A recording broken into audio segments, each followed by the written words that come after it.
খালি সুক্কা লাগে।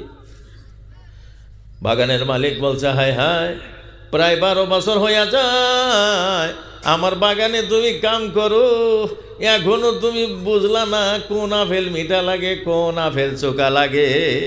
আবু সলে মোসা জঙ্গি কয়, আমার মালিক আপনি ভুল বুঝবেন না, আপনার বাগানের ভাইসা যাওয়া একটা আপেল খায়া আমি প্রায় 12 বছর হয় আপনার বাগানে চাকরানি করি।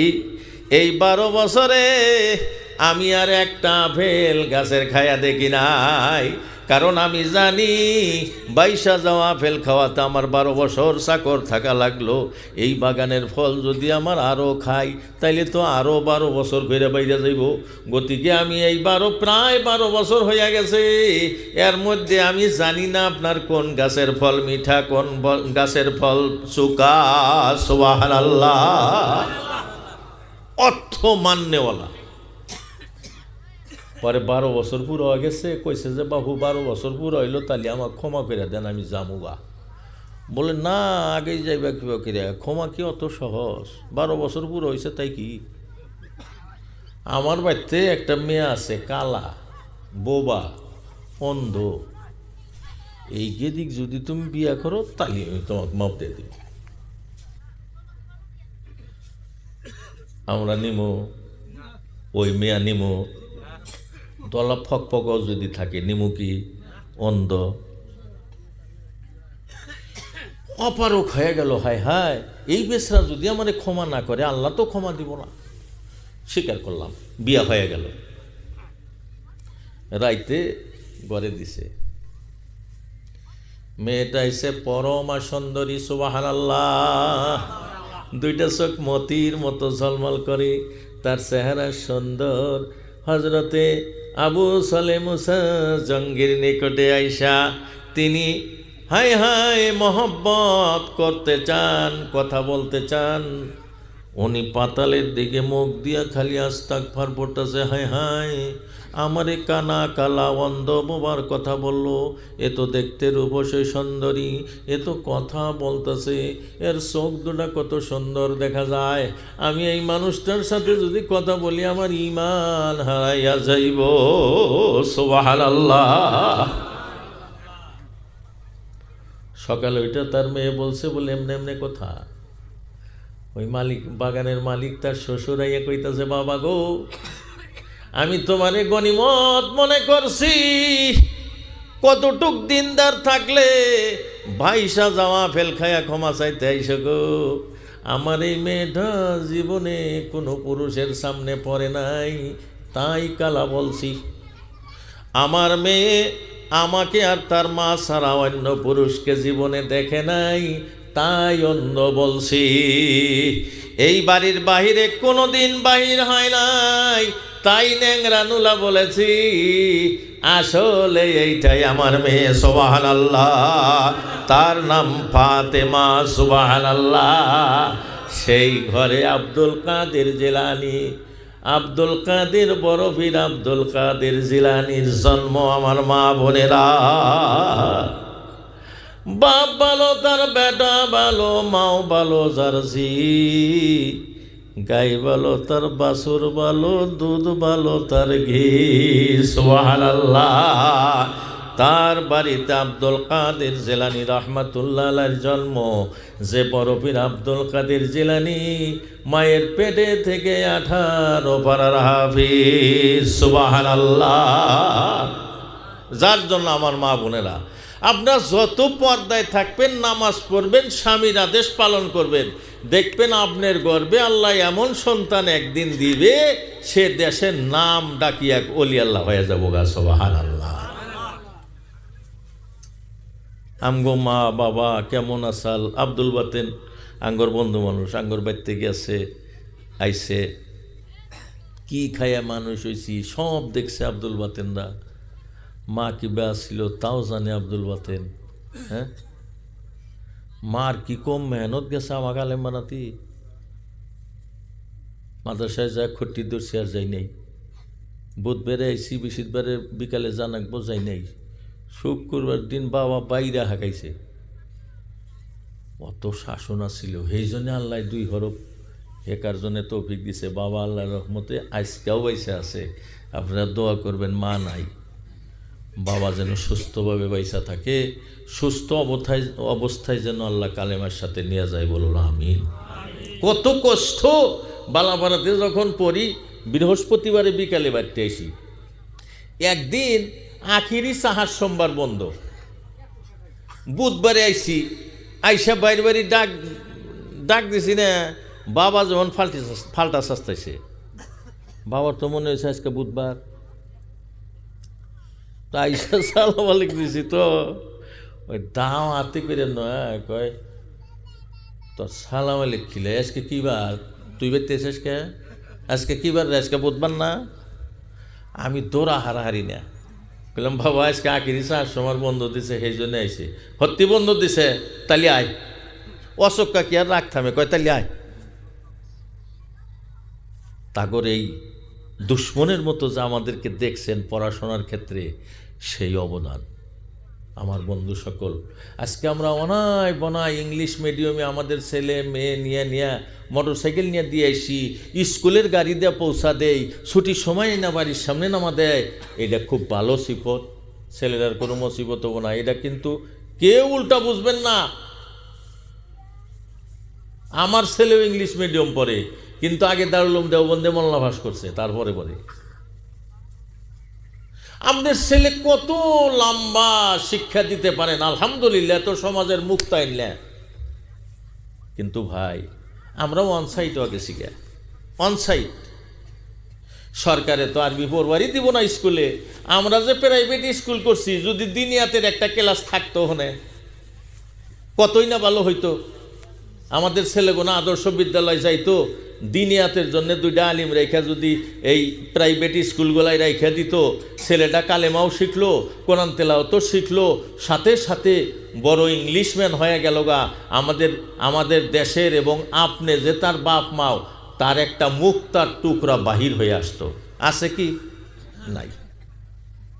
মহান আল্লাহ যদি কিয়ামতে প্রশ্ন করেন, ইংরাজি শেখার জন্য তোমার ছেলের পাশে টিউশন মাস্টার আসাল, তুমি বোঝা ভাইয়া ভাইয়া স্কুল পর্যন্ত নিয়ে গেছ, আবার বিকালে তারে তোলা করে নিয়ে আইস, আর শিক্ষকের জন্য মাসে এত টাকা করে ব্যয় করছ, অথচ তোমার ছেলেরে আমার কালাম শেখানোর জন্য একটা আলিমকে বাড়িতে তুমি টিউশন মাস্টার রাখতে পারো নাই, তারে দিয়ে আমার পবিত্র কালামুল্লাহ শরীফ পড়াইতে পারো নাই।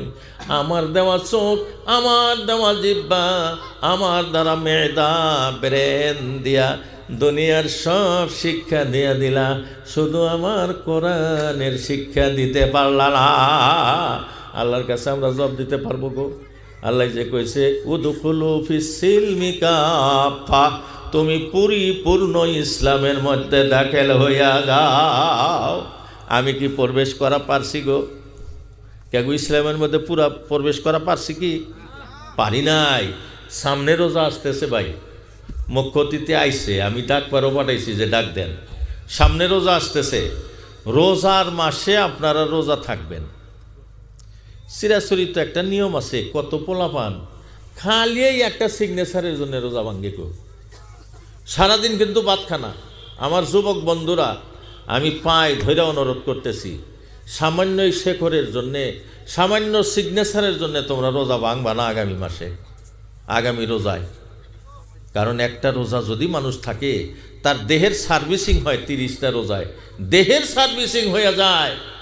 এই দেহ জাহান্নামের আগুনে পুরব না, সে তো খিদার জ্বালায় পড়াইল। সুবহানাল্লাহ কইবেন না? রোজা থাকবো। রোজার জন্য মানুষ কাউয়ায়, আঙ্গর মা বাপেরা কয় যাহারে সামনে পরীক্ষা, গেদা রোজা থাইকো না, অথচ গেদা পরে টেনে, গেদা পরে নাইনে, ও পরীক্ষা দিলে, রোজা থেকে পরীক্ষা দিলি বলে মরবো। আমগর ওখানে একজন একবার মেলা দিন আগে, 10-12 বছর আগে, একটা গেদি একসাথে মেট্রিক দিব, রোজা থাকবার দে না। তা আমি একদিন কইলাম যে কে রে, তোরা রোজা থাকোস না? থাকোসই না। এই যে স্কুলের জাতি যে মেট্রিক পরীক্ষা দিবা যাইতেছে, চাবাস কি রে তোরা? আমার গ্রামের মানুষই তো, চাবাস কি? কয় বাবা আমার রোজা থাকবার দে না, ওই জন্য থাকি না। হুজুর তো থাকোস না, কি চাগাইতেছ সেটা, কি খাতি যাস? মাইসা তো দিশা পাইল রোজা ভাঙ্গো, সালে রোজাটা তো এলা আড়ালে ভাঙ্গে। কয় বালকেরা পাশ করা হাম না বলে এই জন্যে যেমন রোজা থাকবার দেয় না। হঠাৎ এই বাড়া যায় তো কত কথা। আমি কইলাম যে ঠিক আছে, রোজা থেকে এই বাড়ির কুলসুম পরীক্ষা দিতেছে, আর তোরা দুই ভাই বোনে রোজা ভাঙ্গা দিতেছে, কোন ডিভিশন পাস করস তাও তো দেখবো। আল্লাহ খালি ঈদ পর্যন্ত বাঁচা রাখুক। দেহি দুই ভাই বোন এর পাল্লা করে ফেল করছে। কার সাইকেটা কম নাম্বার নেহারে ফেল করছে, আর কুলসুম যে রোজা থেকে পরীক্ষা দিছে সেকেন্ড ডিভিশন পাস করছে। হে ছাত্রীও ভালো না, কিন্তু সেকেন্ড ডিভিশন পাস করছে। এটা তো দেখা সাক্ষ্য প্রমাণ। মাবুদের প্রতি তাওয়াক্কাল করুন। মহান আল্লাহ যারে ইচ্ছা করেন, যদি সে পরহেজগার ছাত্র হয়, রাত্রে স্বপ্ন যুগে তারে কশিন পর্যন্ত আল্লাহ দেখাইয়া দিতে পারেন। এ ক্ষমতায় আল্লাহর, সুবহানাল্লাহ।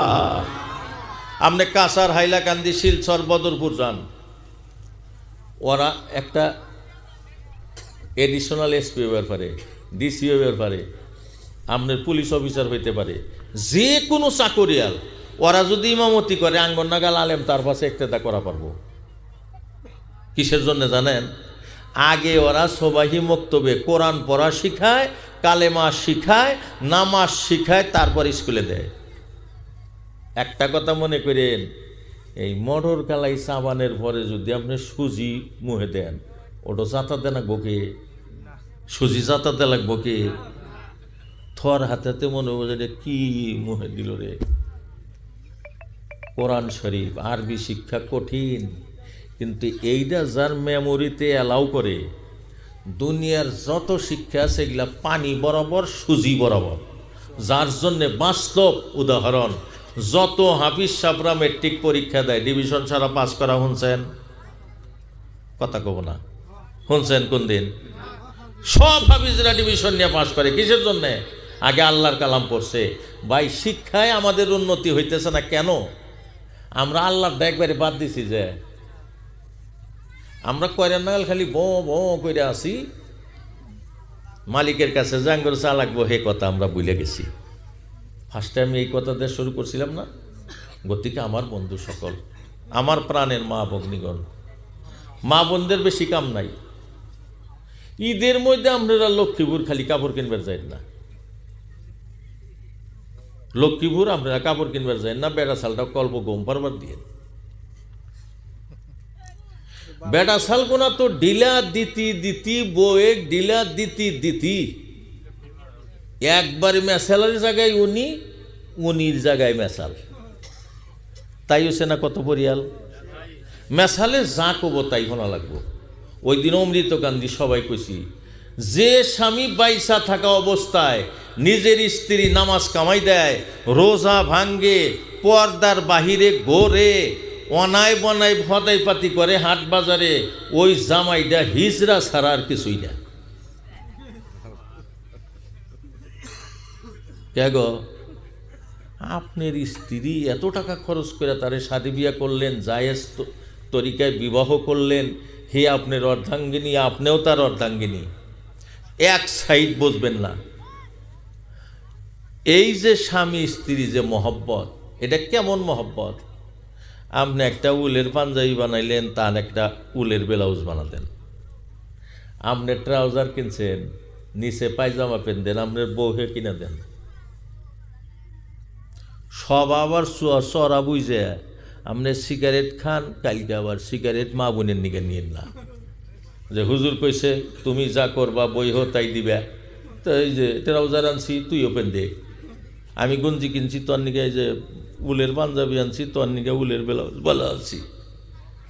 কইবেন যে এই সিগারেট আমি একটা ধরাইলাম, তুইও ধরা, আমি সিগারেট খাই, তুইও খা লাগবো। ও বানা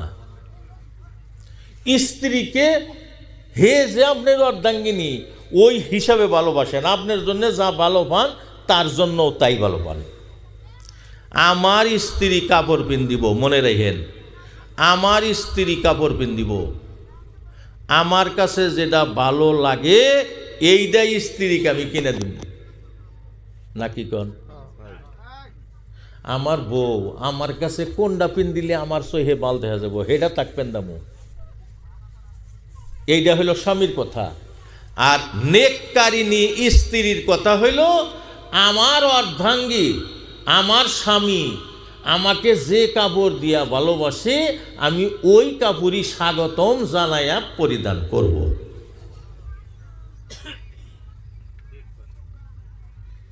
এটা ফর্মুলা কই, আমরা বিলকুল উল্টা চলা ধরছি। ইল্লা মাশাআল্লাহ 2-4 বাড়ি ঠিকই আছে, কে গো আপনার স্ত্রী বেপরদায় থাকবো এ পাপের দায় আপনার লাগবো। এই মানুষের টালে যে ছাগল নামে, ছাগলে গাইল পারে না ছাগল আল্লাহ গাইল পারে গো? হ্যাঁ, এই কথাটাও জোরে কহতাইছেন না, ডর করে। ছাগল আল্লাহ গাইল পারে না। আজকে আইসুক ছাগলের নিগা এটা করমু ওটা করমু, ছাগলের ঠ্যাং আলাদা করমু নি, মেলাতা কয় না।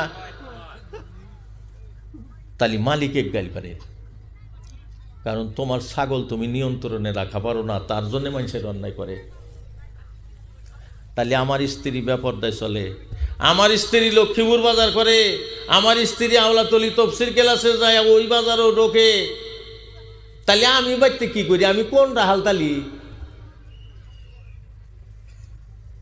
কোন রাহাল? আমি আমার ওই সম্বন্ধে কিয়ামতে জিজ্ঞাসিত হইতে হবে।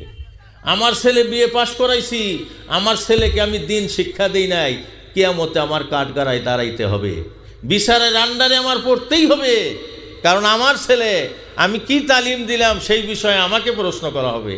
কোরআন শরীফ স্পষ্ট আছে, তারা পায়ের তলে মা বাবা রাখবো। জাম করে কোন দিনও এই কথা কয় নাই। কার জন্য মেহনত করেন ভাই? কাদের জন্য সংসার সম্পত্তি করতেছেন? সুশিক্ষায় শিক্ষিত করেন। আমরা ছেলে জেনারেল শিক্ষিত হব না কেন? ইংরেজি দিয়ে কথা কই, ইংরেজি দিয়ে লেকচার দিই, আবার হঠাৎ একদিন আপনি মইরা গেছেন ও জানি জানাজাটাও করা হারে হয় না গো? হয় না? এই যে গ্রামটা জনাব ইউসুফ জামান সাহেব কইল আব্দুল ওয়াতেনের এরিয়া দিল, এই হ্যানির মধ্যে ও প্রথম আলেম, বড় আলেম। আঙ্গুর কি একটা দুইটা পোলাহান? আমি এমএলএর বাপ হইবার হাউস করে, আমি মাস্টারের বাপ হইবার হাউস করে। এমএলএর যদি আমি বাপ হই, যদি মূর্খ হই, আর আমার ছেলে এমএলএ যদি হইয়া যায়, বড় বড় বেফাস মানুষ আমারে দাদা কইরা কয়। কোন লোভে কয় গো? এমএলএর বাপে তো চেনেই না কোনটা, তাও দাদা কইরা কয়। বলে চেনেন না? আপনার স্বাস্থ্য বইয়ের ফুয়াতো মন্দির পোলা আমি। চাকরির নিগাইছি, আমার সারে গল্প কয়ে দিয়েন।